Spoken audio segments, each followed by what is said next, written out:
क्या प्रभाव है राधा रमण मंदिर का? अरे राधा रमण मंदिर में तो हमारे यहाँ कहते हैं राधा रमण जी का दर्शन करने के बाद ये नहीं कहना चाहिए कि मैंने कृष्ण को नहीं देखा।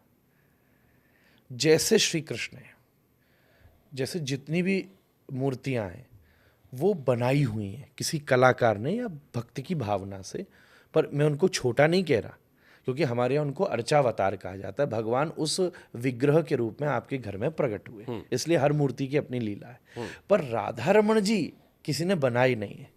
और जिस तरीके के भगवान के वंशज थे वज्रनाभ, वज्रनाभ को श्री कृष्ण ने व्रज क्षेत्र में अपनी लीला के बाद भेजा।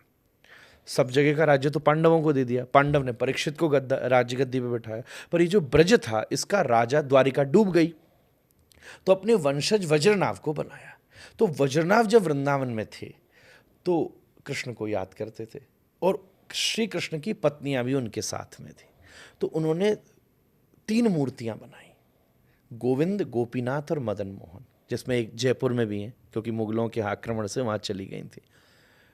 3 मूर्ति बनाई। पहली मूर्ति बनाई तो पत्नियों को दिखाया, बोले ऐसे ही लगते हैं, बोले पैर बिल्कुल ऐसे ही हैं पर ऊपर में कुछ काम बाकी है। फिर दूसरी बनाई, हाँ पैर और शरीर तो ऐसा है पर मुख में काम बाकी। तीसरी बनाई गोविंद की, अरे एकदम सबने घूंघट खींच लिया, यही तो हमारे कृष्ण है।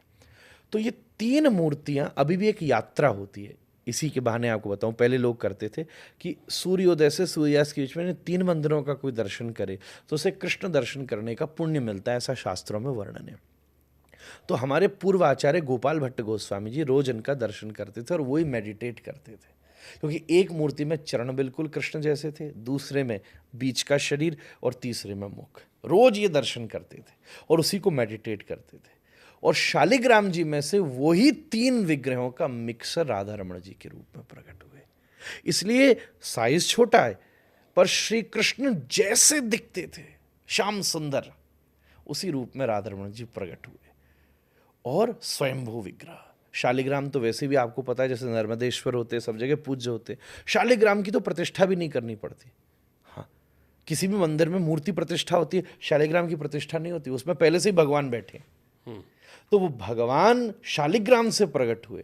और मैं तो एक बात बताऊं मिश्वरी, अभी सबके सामने वैसे मैंने कही नहीं कभी, भगवान तो भीतर दौड़ते भागते खेलते कूदते रहते हैं, तो हम लोगों को मालूम है, ज़्यादा रहस्य नहीं बता सकते हम, पर सबके सामने सबकी मर्यादा बची रहे इसलिए सीधे सीधे खड़े हो जाते।